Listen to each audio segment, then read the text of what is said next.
Hello everyone, my name is Snehlata and I'm a PhD student and a PMRF fellow in the Department of Biological Sciences and Bioengineering, IIT Kanpur. Today we will continue with the next lecture of the chapter Biomolecules. So, in the previous lecture, we started with carbohydrates and then we saw we saw the structure of monosaccharides and disaccharides, and we also started studying about the polysaccharides. Among that, we studied about the structure of the starch. Now, today, we will continue with the more types of polysaccharides and we'll study their structures. So, the first structure that we are going to study is about glycogen. So, what is glycogen?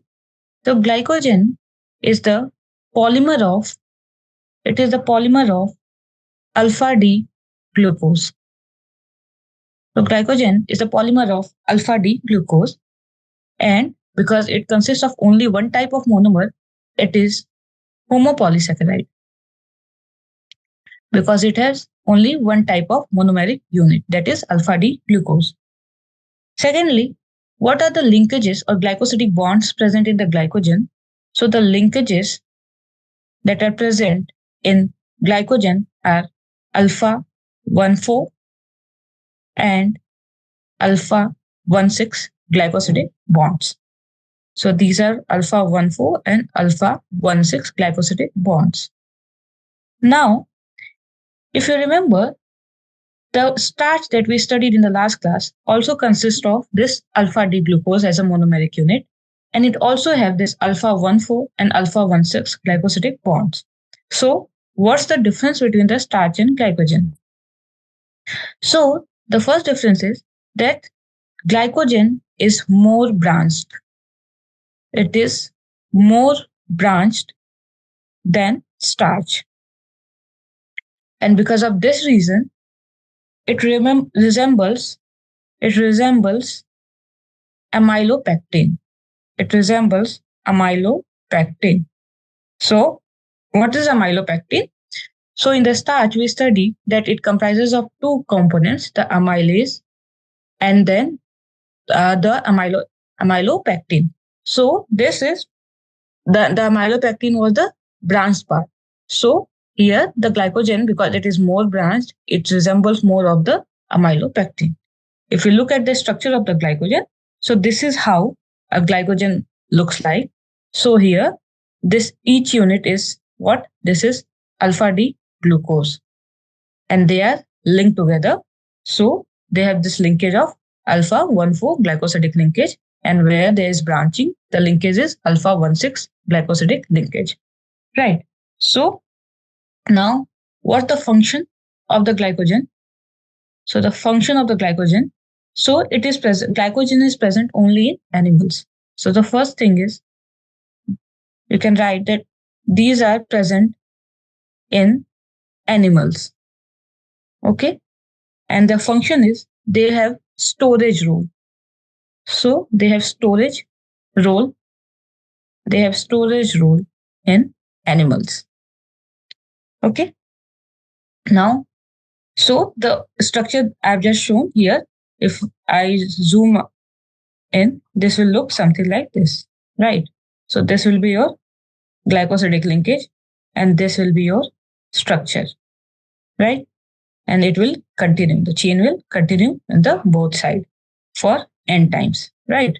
And then there will be also, at certain point, there will be branching that we can see. So here there is branching, and this branching will be where? Alpha 1,6 glycosidic bond. So the branching will be with alpha 1,6 glycosidic bond. So this is all about the glycogen. Now, the next polysaccharide that we'll study is inulin. So what is inulin? So again, inulin is a homopolysaccharide. It is also a homopolysaccharide. Why?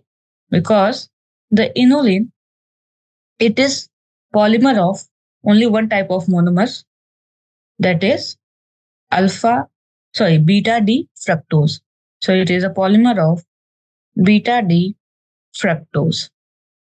Okay. So because it has only one type of monomeric unit, it is known as homopolysaccharide. Now, what kind of linkage is present in inulin, or how this beta D fructose are linked to each other. So the linkage in inulin is beta 2,1 glycosidic linkage. So it's beta 2,1 glycosidic bond. Okay. So if you look at the structure, so here this is one fructose, this is second fructose. So these are what? These are beta D fructose. Now here the N is representing, this N is representing that there are N numbers of, or multiple, there are multiple fructose units, because it's a polysaccharide and we know that polysaccharide consists of 10 to 100 monomeric units, right? So it has multiple fructose units. The one important thing is that at the end, or the terminal residue in the case of inulin, is the terminal residue, or the last residue is what? It's glucose. So the terminal residue is glucose, and that is alpha D glucose. Okay. So in the case of inulin, the terminal or last sugar is alpha D glucose. It is alpha D glucose. Now, where these are present? So the inulins are present in, these are present in tubers. These are present in tubers and roots. These are present in tubers and roots of a fruit known as artichoke. Okay. So inulins are present in the roots and tubers of artichoke. Apart from these, the inulins are also present in human. And what is their function, or why they are used? So in human, these are used for, inulins are used for testing kidney function. Okay. So in human, these are used for testing kidney function. Okay. And how the kidney function is being tested with using inulin? So here it is tested by looking the glomerulus filtration rate. By looking the glomerulus filtration rate, or you can say GFR. So by checking the GFR, the kidney functioning is being tested, and in this GFR, what is being tested? It's inulin. So this is about the inulin, that is the third polysaccharide, and it is also a storage polysaccharide. Okay. So inulin is also a storage polysaccharide, like glycogen and starch. So it's storage polysaccharide. Okay. Now, moving on to the next one. So the next one is the cellulose. So cellulose is, so till now we have studied about the storage polysaccharides. Now we are going to study about the structural polysaccharides. Okay. So cellulose is structural polysaccharide. It is structural polysaccharide, meaning it's structural polysaccharide, which means that it has role in structural support, role in providing structural support, right? Structural support. Now, it is also a homopolysaccharide, or you can say homopolymer. It is also homopolymer of beta D glucose. Okay. So it is a homopolymer of beta D glucose. So the glycogen and the starch are the polymer of alpha D glucose, while this is a polymer of beta D glucose. Now, what linkage is present in cellulose? So the linkage that is present in cellulose is beta 1,4 glycosidic linkage. So it's beta 1,4 glycosidic linkage. Okay. So it's beta 1,4 glycosidic linkage. So if you look at the structure, so this is your beta glucose, right? Because this is beta glucose because your OH is upside, right? That's why it's a beta D glucose. So this one is your beta D glucose. Again, this is also a beta D glucose. And then this beta D glucose, they'll link where? Because this is your position 1. And when you count, this is your position 1, 2, 3, 4, right?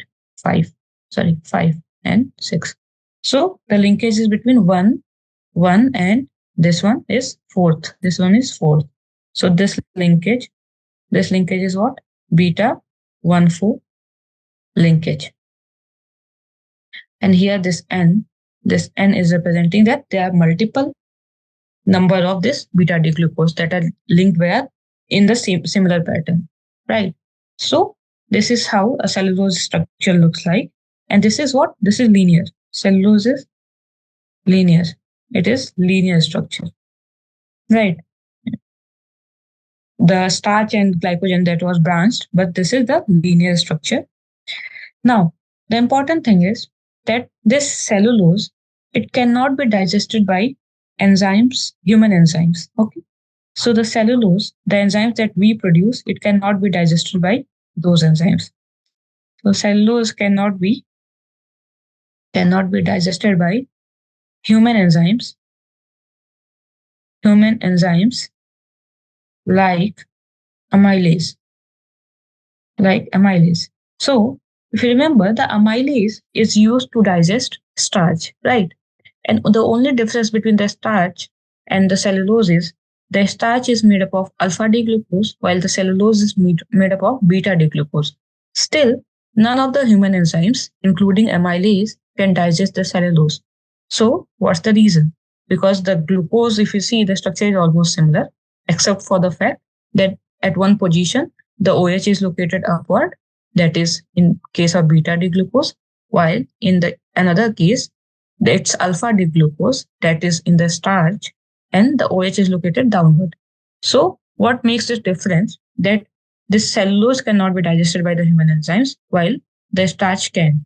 So, the difference is because of this beta 1,4 glycosidic linkage. So, why it cannot be digested? So, cellulose cannot be digested. Cellulose can not be digested by human enzymes because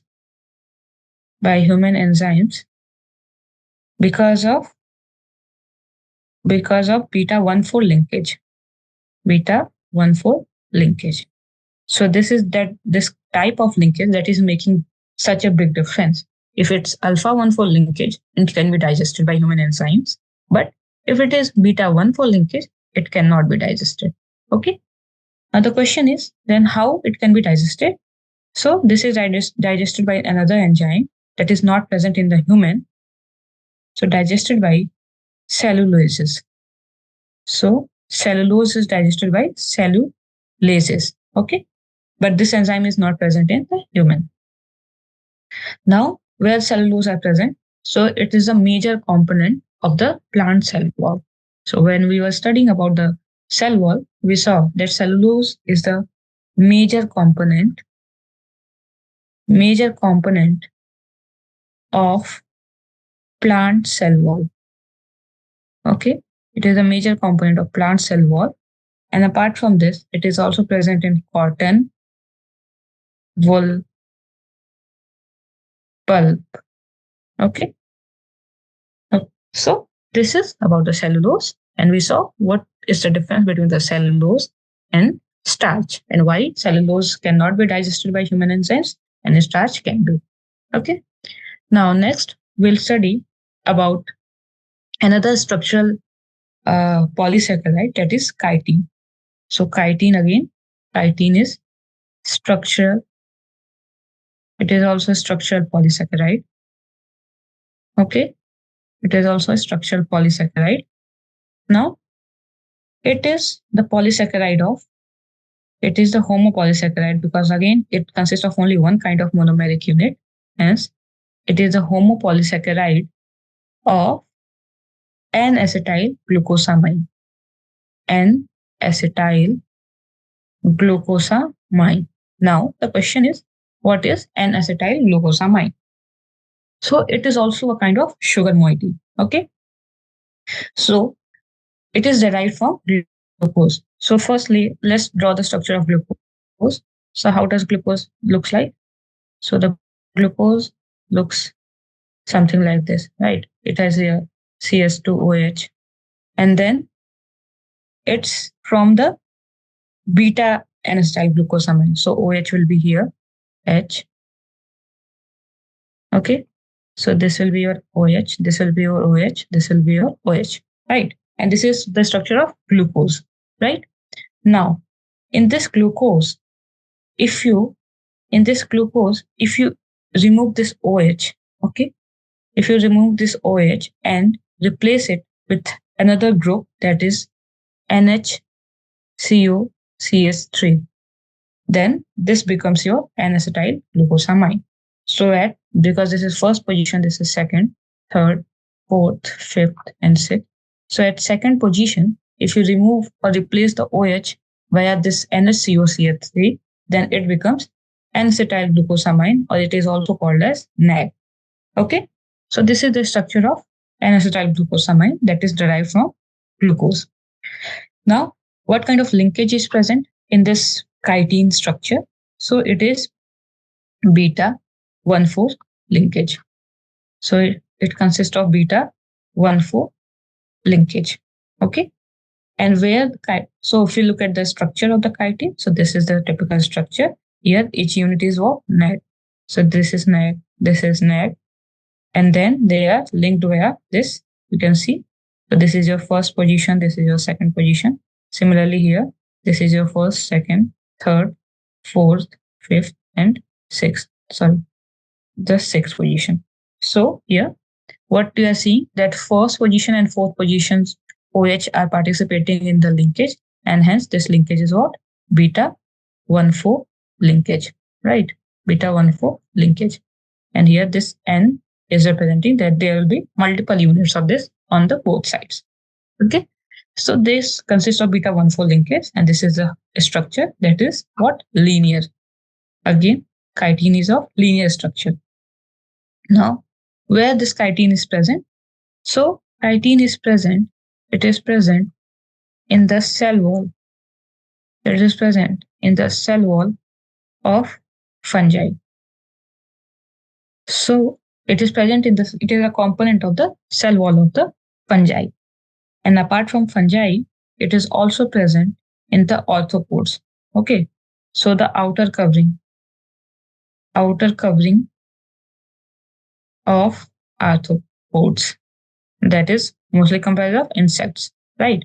So it is present in the outer covering of arthropods. So this chitin in the arthropods, chitin plus calcium carbonate, it makes the outer covering hard. Okay, it makes this outer covering hard. Okay, so this is about the chitin. Now, the next polysaccharide that we are going to study is peptidoglycans. Now, what are peptidoglycans? So peptidoglycans, these are heteropolysaccharides. Okay, so these are heteropolysaccharides. The first point is, till now we have studied about homopolysaccharides because they consist of only one type of monomeric units. But peptidoglycans are what? These are heteropolysaccharides, that they consist of more than one type of monomeric unit. Now, what is the monomeric unit of peptidoglycans? So the peptidoglycan, it is a polymer of N-acetyl glucosamine that we saw in the previous slide. So it is a polymer of N-acetyl glucosamine, and the second component is N-acetyl muramic acid.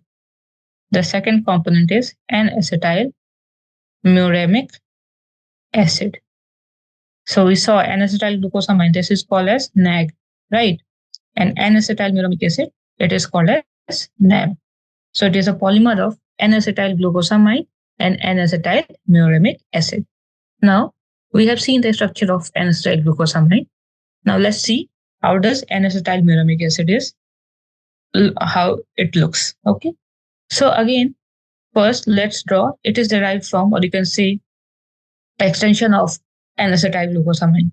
So let's draw first N-acetyl glucosamine. So what was that there in the N-acetyl glucosamine?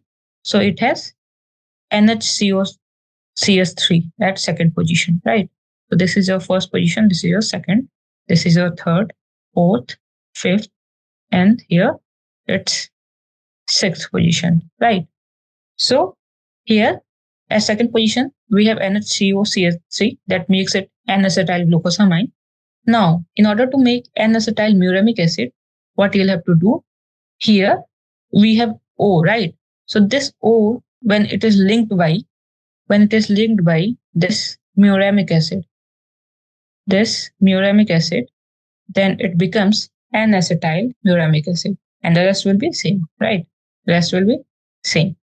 So this is your N-acetyl muramic acid.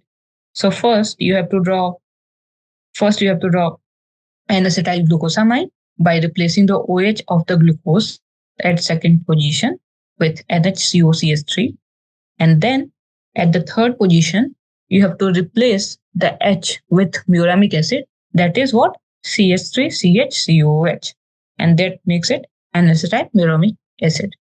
Now, this peptidoglycan, we have seen previously also, this peptidoglycan, it's the component of, or major, you can say major component of bacterial cell wall.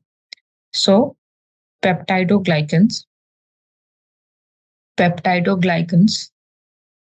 are major component of bacterial cell wall, right?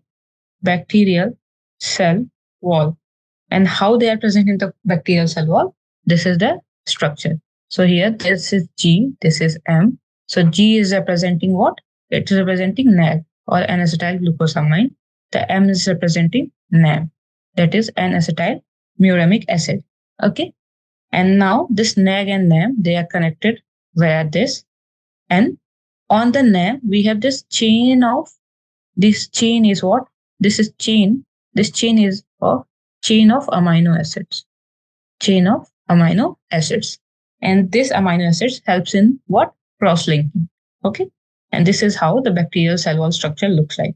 This amino acid helps in cross-linking. Okay. This helps in cross-linking. So this is how the peptidoglycan structure looks like. It is a chain of NAM and NAG, and then it also comprises of the chain of amino acid in the bacterial cell wall that helps in the cross-linking. So this is about the peptidoglycan, and again, it is also what? It is structural polysaccharide. It is also structural polysaccharide. Why? Because it is present in the structure, right? It is present in the bacterial cell wall. The next structure that we are going to study is, apart from this, there are certain other sugars, you can say. For example, ascorbic acid. So ascorbic acid. Now this ascorbic acid, it is also derived from sugar. Okay. It is also derived from sugar. Okay. It is derived from sugar. Then we have certain other heteropolymers such as hemicellulose. So we need not to study this in detail, but just for the name, that what are the heteropolysaccharide example. So hemicellulose, hyaluronic acid. So these are all polysaccharides, hyaluronic acid. But the difference is that these are heteropolysaccharides. Okay. Chondroitin sulfate.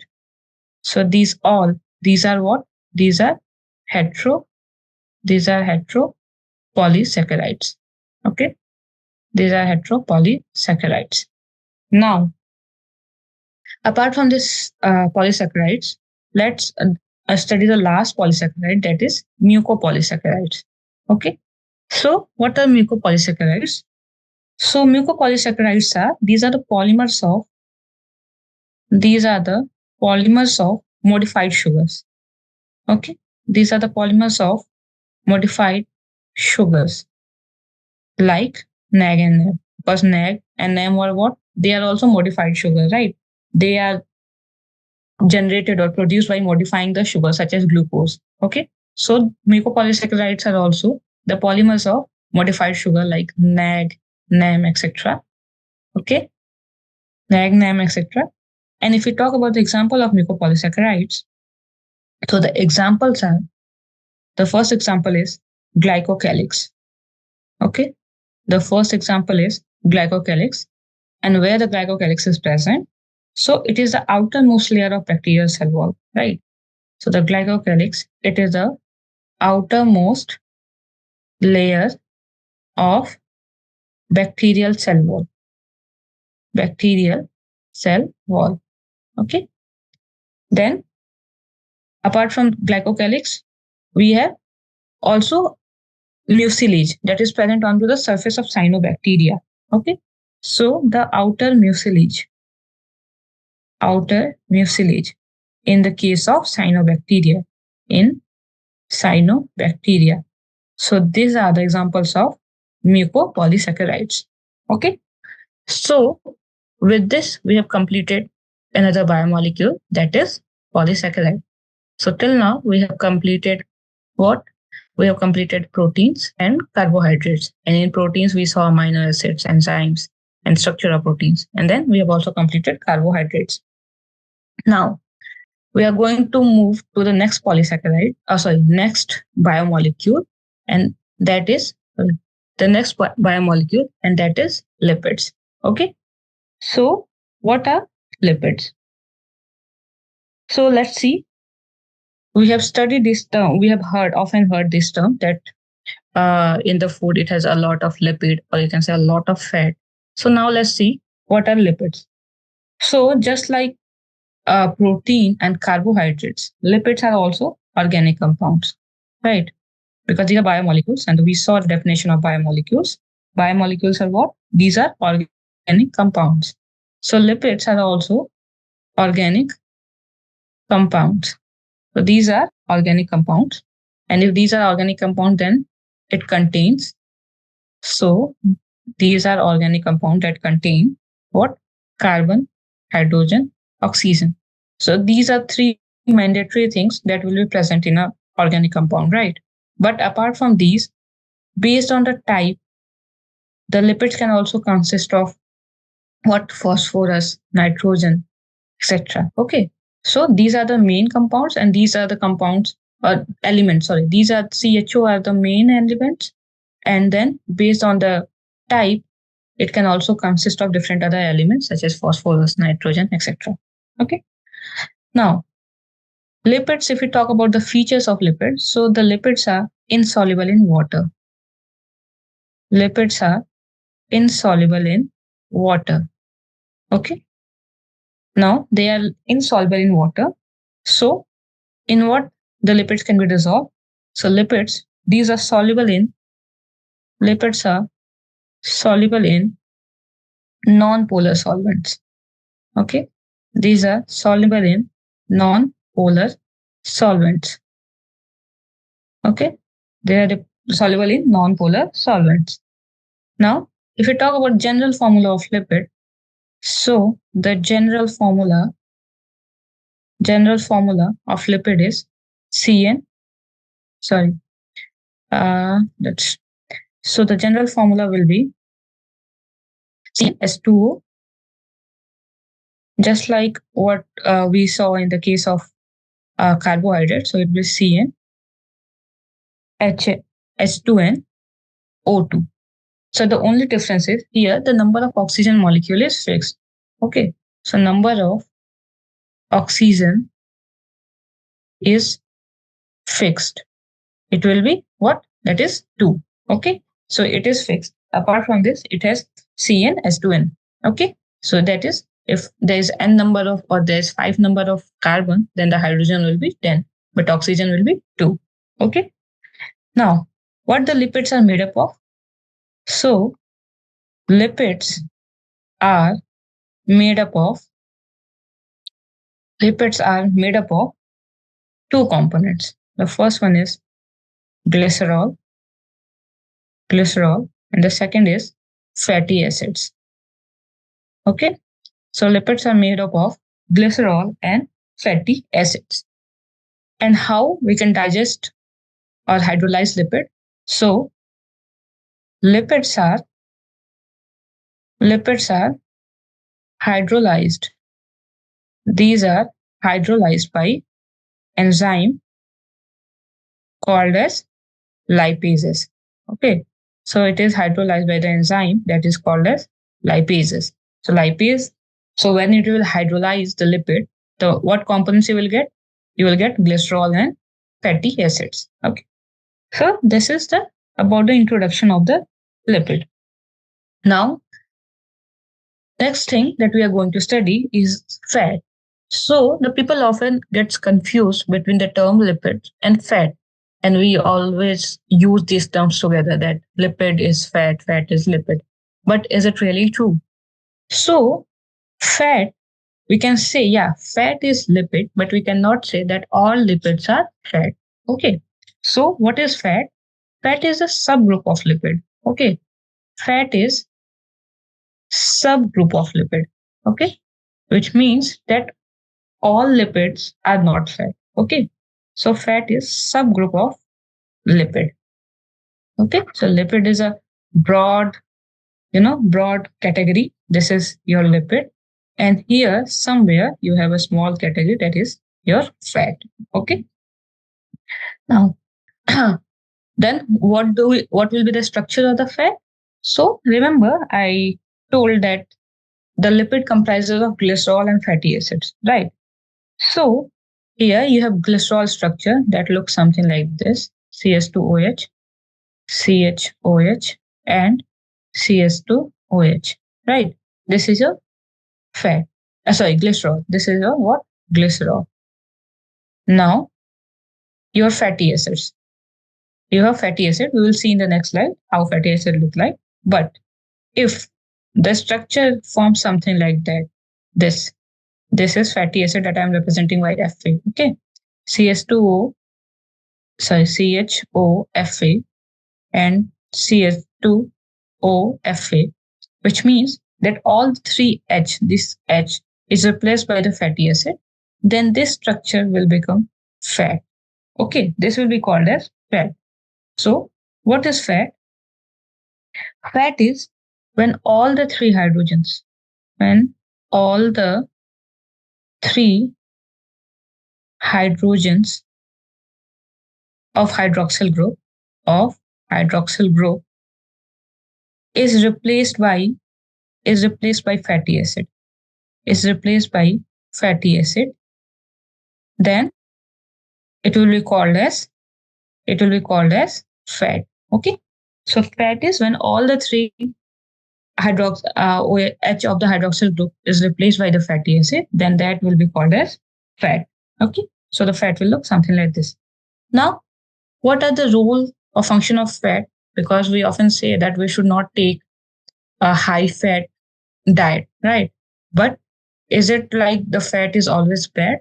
The answer is no. The fat plays variety of important roles in our body. Okay. So the first function is it provides energy. So this fat, it undergoes oxidation. It undergoes oxidation. Okay. And provide energy. Okay.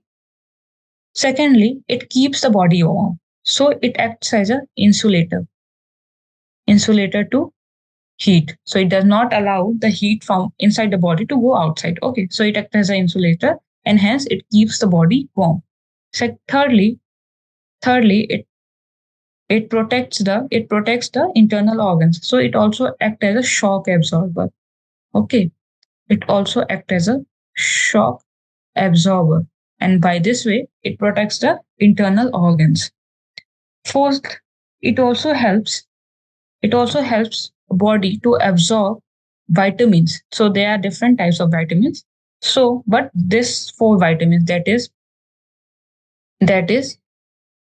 ADEK, ADEK. So these are what? These are fat soluble vitamins. So these are fat soluble vitamins. Okay, these are fat soluble vitamins, and this fat helps in the absorption of these vitamins by the body. Okay, because the ultimate goal of whatever we eat is their absorption. Once they helps in the absorption of these vitamins, that is ADEK. Okay, next it also helps in the production of hormones that help body to work properly. Okay. So these hormones are what? These are known as steroids. These hormones are known as steroids. And then it also helps in act as a act or use for the storing substances for the body extra calories. Okay. So these are the various function of fat. Now we have seen what is lipid, what is fat, and we can also now understand the difference between the lipids and fats. Right. Now let's talk about the fatty acids. So we have seen the structure of the glycerol, but what is the structure of the fatty acid and how does it looks like? Okay. So the fatty acids, these are the long chain of hydrocarbons. Fatty acids are what? These are the long chain of hydrocarbons. Okay. These are long chain of hydrocarbons with a carboxylic group. With a carboxylic group. Okay. With a carboxylic group. Okay. So this is a long chain of hydrocarbon with a carboxylic group. So if you draw the structure, it will look like this. It will look like this. Okay. So at its one end, we have what? Carboxylic group. We have carboxylic group. And then we have this long chain of hydrocarbon. This is the long chain of hydrocarbon. Okay. Now, the fatty acids are of two types. So if we talk about the types of fatty acids, we have two types, the saturated fatty acid and unsaturated fatty acid. So what is the difference between saturated fatty acid and unsaturated fatty acid? So in the saturated fatty acid, there is no double bond. Okay. So in the saturated fatty acid, there is no double bond. Okay. So its structure will be like this. There is no double bond. Okay. But in the case of unsaturated fatty acid, it has double bond. Unsaturated fatty acid have double bond. Okay. So its structure will look like this. It has COH and then it will have double bond at various places. Okay. So this is how the unsaturated fatty acid will look. Now, this saturated fatty acid, it has high melting point. High melting point. Okay. It has high melting point, while the unsaturated has low melting point. It has low melting point. Okay. Next, because it has high melting point, so it is at room temperature, it is solid. So saturated fatty acid is solid at room temperature. So do we know any fat or we can say, do we know any lipid that is solid at room temperature? So have you seen butter, ghee? They are mostly solid at room temperature, right? So if we talk about the saturated fatty acid, the example can be a butter, ghee. Okay. So these are, and this butter, ghee, this mainly constitutes what? Fat. So comes under fat. Okay. So saturated fatty acid that you can say consist fat. Okay. While the unsaturated fatty acids, so they are liquid at room temperature. Liquid at room temperature. So we always see in our houses that there are lipids, certain lipids that are liquid at room temperature. And they are what? These are oils. So the unsaturated fatty acid, they mainly comprises of oils. So whatever oils we are talking about, these are unsaturated fatty acids. While the ghee, butter, these things that are solid at room temperature, these consist of what? Fat, or they comprises fat. Okay. Now, another difference between saturated and unsaturated is that the saturated fatty acids are originated from animal. So they have animal origin. The saturated fatty acids have animal origin, while the unsaturated fatty acids, they are originated from plants. Okay. These are originated from plants. Okay, these are originated from plants. Now, these are of animal origins, and where these are stored? So these are stored in the liver. In animal, these are stored in liver and beneath skin. Okay, so below the skin, they are stored in the liver and beneath skin, while in unsaturated fatty acids, because they are originated from plant, so they are stored in seeds and fruits. Okay, we get oils from where? From seeds, right? So these are stored in seeds and fruits. Okay, they are stored in seeds and fruits. Apart from this, there are certain other differences between unsaturated and saturated fatty acid. The next is the saturated fatty acids. These are stored in the animals. These are stored in the special cells. Okay, so these are stored in special cells. Okay, these are stored in special cells, and these cells are called as adipocytes. These are called as adipocytes. While the unsaturated fatty acids, these are stored as granules. These are stored as granules in plants. Okay, these are stored as granules in plants. Now, the saturated fatty acids, these are generally unhealthy. Okay, so they are generally unhealthy. These are generally unhealthy. Unhealthy means because they increase the blood cholesterol level. So they increase the cholesterol. Okay, they increase the cholesterol, and we know that high amount of cholesterol in the body is not good. Okay, because it increases the risk of cardiovascular diseases, right? So it often happens that people with high blood pressure or patient with high BP or high blood pressure are not recommended. So they are not recommended. They are not recommended to take saturated fatty acids. Okay. So they are not recommended to take saturated fatty acids, right? But if we talk about unsaturated fatty acids, so they are healthy. So these are generally healthy. Okay. These are generally healthy. And the reason is because they decrease cholesterol level. Okay. They decrease cholesterol level. Okay. Now, if we look at the examples of saturated fatty acids, okay.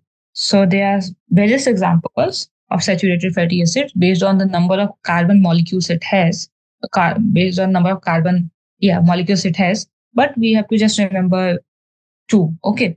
So the first is palmitic acid. Palmitic acid. Now, how many carbon molecules are present in the palmitic acid? So it has 16 carbons. Okay. And we also know the general formula of lipid, right? So if someone gives you the palmitic acid, it has 16 carbon. So you can write the formula, right? The chemical formula of palmitic acid. What will be the chemical formula of palmitic acid? It has 16 carbon, so it will be C16. And then what we have? We have what? Cn, S2n, O2, right? So we have C16, H2n means 32, and O2. So this is the general formula or the chemical formula of palmitic acid. So one example of saturated fatty acid is palmitic acid. The second is stearic acid. The second is stearic acid. And how many carbon moieties have stearic acid? It has 18 carbons. It has 18 carbons. Okay. Now, apart from this, these two are important to remember. Then apart from this, we also have arachidic acid. Okay. Arachidic acid. Arachidic acid, it consists of 20 carbons. And then we have lauric acid. We have lauric acid, and it comprises of 12 carbons. It comprises of 12 carbons. So these are certain examples of saturated fatty acids, but the two palmitic acid and stearic acid is important, and you should remember how many carbon molecules are present in it. And because it is saturated fatty acid, it won't have any double bond. So we can draw the structure of both of these. We have to make a hydrocarbon chain of 15, and then we have one COH group. Okay. So this 16 carbon is including the COH group, carboxylic group. If someone asks you that how many carbon molecules are present excluding the COH group in the palmitic acid, then the answer will be 15, right? Because this 16, it includes the carboxylic group. Okay. Now, moving to the unsaturated fatty acids. So the unsaturated fatty acids, these are of two types. So the unsaturated fatty acids are of two types. And what are the two types? So these unsaturated fatty acids, these are of two types based on the number of double bonds. Okay, based on the number of double bonds. So the first type is monounsaturated fatty acid. So what is monounsaturated fatty acid? This is also known as MUFA. Okay, this is also known as MUFA, monounsaturated fatty acid. Okay, now as the name suggests, mono, it means single. Okay, so it contains single double bond, right? Or only one single or only one double bond. Okay, it consists single or only one double bond. Okay, and what is the example of monounsaturated fatty acid? The example is oleic acid. Oleic acid. Oleic acid, it has 18 carbon. It has 18 carbon and one double bond, right? So it is monounsaturated fatty acid. Now the second type is polyunsaturated fatty acids. So what are polyunsaturated fatty acids? These are also called as PUFA. Okay, these are also called as PUFA, that is polyunsaturated fatty acids, and it contains more than one double bond. Okay, it contains more than one double bond. Okay, it contains more than one double bond. And the three examples that are important are linolenic acid, this is L, linolenic acid, then linoic acid. Just a second. I'll write in the order so that it will be easy to remember. Okay. So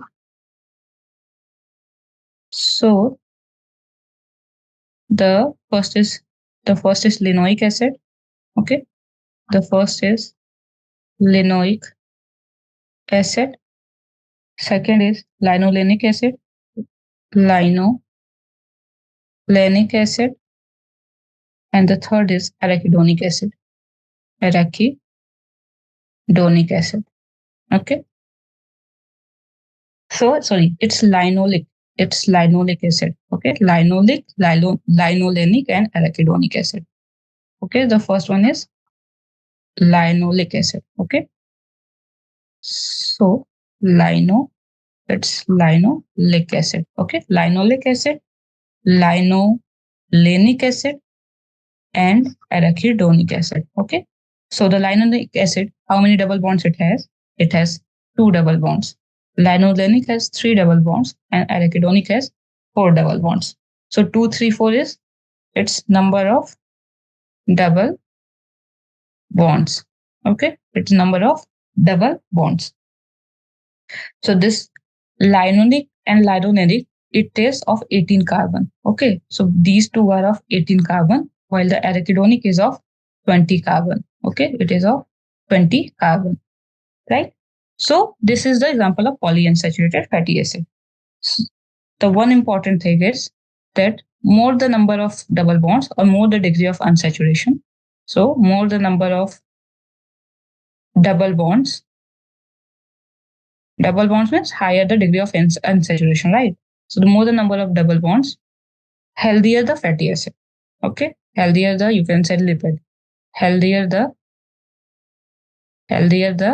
lipid.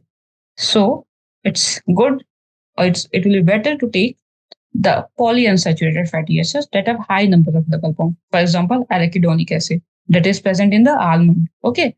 So more the number of double bonds, healthier the lipid. Now, if someone asks you the example of monounsaturated fatty acid, you can also write the mnemonics for this is OLA, OLLA, where this constitutes PUFA, that is your linoleic acid, and arachidonic acid, and this is your MUFA, that is monounsaturated fatty acid, and it is stands for oleic acid, right? So this is about the unsaturated fatty acids and their types. So we have seen the fatty acid and their type. Now next, let's move to the classification of lipids. So the lipids are classified into three types. Lipids are classified into three types, and these are the first one is simple lipid. The first type is simple lipid. Okay. The second type is called as conjugated or compound lipid. Conjugated or compound lipid. And the third is called as derived lipid. Okay. Third is derived lipid. So the example of simple lipid is fat. Okay. Wax, cuteins, or suberines. Okay. Or suberines. So these are the example of simple lipid. The conjugated or compound lipids, example are phospholipids. These are phospholipids. So conjugated means they are attached or linked with a certain group, right? So phospholipids, glycolipids, lipoproteins, lipoproteins. These are the example of conjugated lipids. And derived lipids, examples are sterols, prostaglandins. So these are the example of derived lipids. Now we will study about these lipids one by one. Okay. So the first type of lipid is simple lipid. Okay. So what does simple lipid consist of? So it consists of glycerol. It consists of glycerol plus fatty acids. Okay. It comprises of glycerol plus fatty acids. Okay. So how does simple lipid is formed? So we know the structure of glycerol. It's CS2OH, CHOH, and CS2OH, right? CS2OH. Now, suppose here comes a lipid. Okay. So the lipid, let me draw like this, HOOC. So this is your COH group. And then there is long chain of hydrocarbon. Okay. Now what happens? What happens is this OH and this H, it forms a bond and release. They release a water molecule, right? And this leads to the formation of a bond. Okay. This leads to the formation of bond and it will look something like this. CS2O, CO, and then you have long chain of hydrocarbon, right? And then here you have CHOH and CS2OH. Now, what this bond is called as? This CO, what this bond is called as? This bond is called as ester bond. Bond is ester bond. So in lipids, what kind of bond do we have? We have ester bonds. Okay. And the lipases, what bond they break? Because we saw in the first slide of lipid that lipids are digested or hydrolyzed by lipases. So this lipases breaks this ester bond. Okay. Now, the simple lipids are of three types based on the number of fatty acids it has. Okay.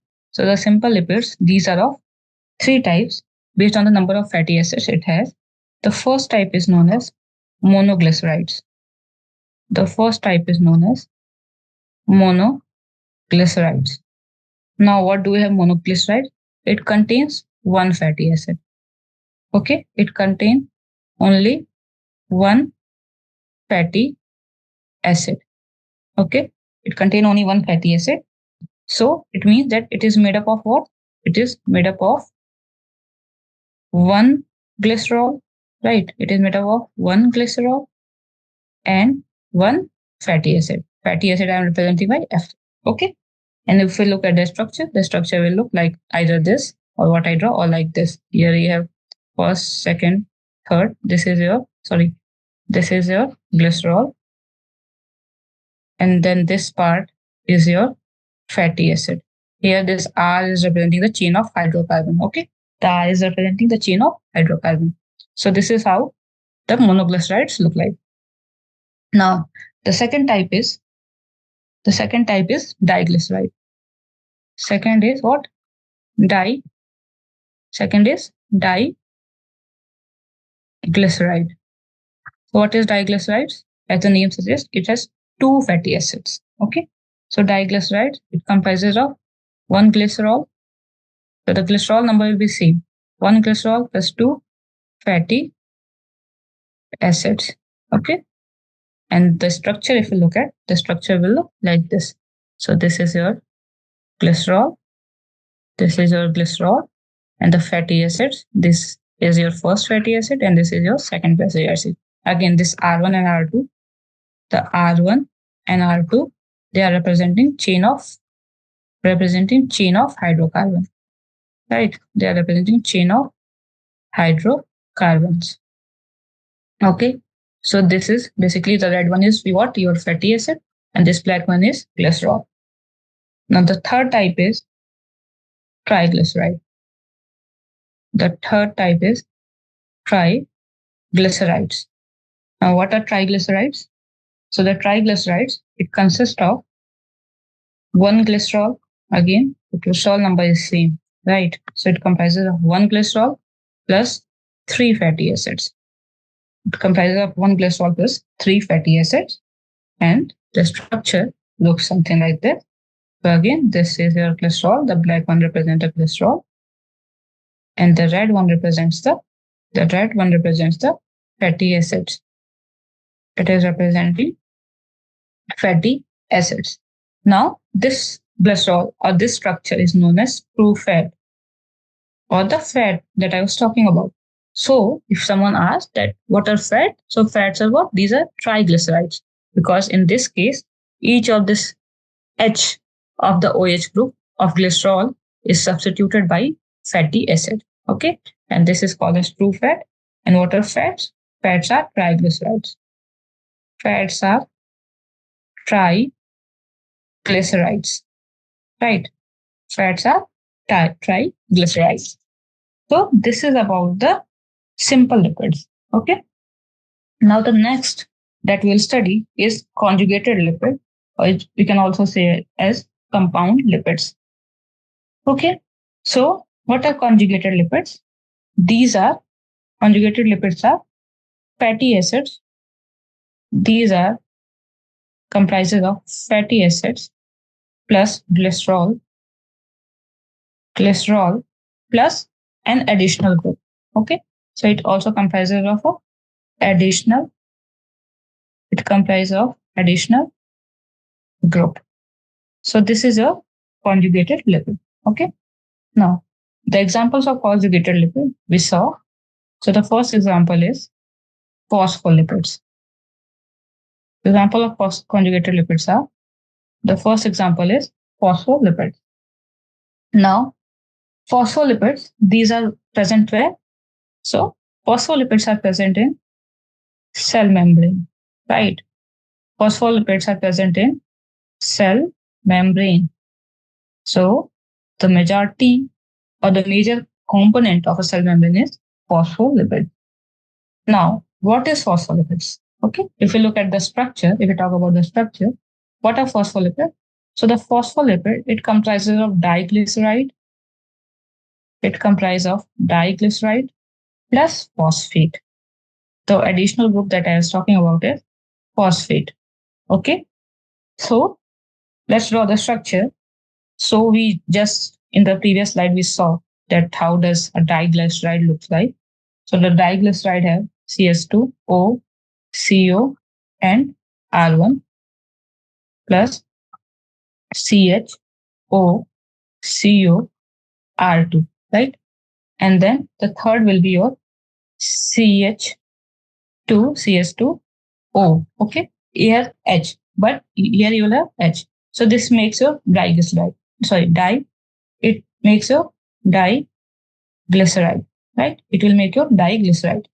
Now, what else? Next thing, what it is saying that you have diglyceride plus phosphate. So this phosphate, it will come, okay, it will be like this, okay, this phosphate. Now this phosphate will form a bond. Here also you have OH, and this phosphate will form a bond by release of water molecule. So in biomolecules, if anything is formed, the water molecule is released. Okay, so a water molecule is released, and the structure will become what? The structure will become, just a second. So the structure will become something like this, or I can draw it directly here. So the structure will become like this. Okay, so the structure, it will form a bond directly here, and it will become like this, right? It will become like this, and this structure will become your now phospholipid. It will become your phospholipid. So this, we saw that how this phospholipid is formed, because at the third position, this is a 1, 2, 3. At third carbon, the H is substituted by this phosphate group, and hence it forms the phospholipid. Now, when we were studying about cell membrane, we saw that the lipid looks something like this. So we represented lipid with this, right? So this circle, what we called it as head. And this head is nothing but this region. Okay, this region. Till now, till here, it is head. And then this is called as tail. This is called as tail, which is represented by this region. Okay. And this head was what? It was hydrophobic. The head was hydrophobic, while the tail was hydrophilic. So it was located in the cell membrane, it was located outside, while the head was located inside. Okay. So this is how the phospholipid structure looks like. Now, apart from this, we have one more example. We have one more example, or you can say type of phospholipid, and that is lecithin. Okay, that is lecithin. So where the lecithin is present, it is present in cell membrane. It is present in cell membrane, plus it is also present in alveoli. It is also present in alveoli. Okay, and what it consists of? It consists of fatty acid plus glycerol plus one more group that is called as choline. Okay, and what is the structure of choline? So the choline, it looks something like this: CS2, CS2, and CS, CH3, CS3, CS3. Okay, so in this case, instead of all the structure will be same, it will have fatty acid, glycerol, and sorry, one more component will have, it will have phosphate. Okay, so if you want to draw the structure of choline, you have to draw the structure of phospholipid, and in this phospholipid, with this phosphate group, you have to also add this choline. Okay, so I can quickly draw the structure of lecithin. So the lecithin structure will look something like this. You have your CS2, O, CO, R1. This is your CH, O, CO, R2.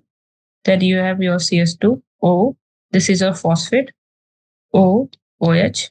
And this O, it will form a bond with the choline, that is CS2, CS2, and then you have CS3, you have CS3, and you have CS3, right? So this is your structure of lecithin. Okay. So with this, we have studied about the conjugated lipids. In the next lecture, we will study one more example of conjugated lipid, that is lipoprotein, and then we will move forward to derived lipid. So that's all for now. Thank you.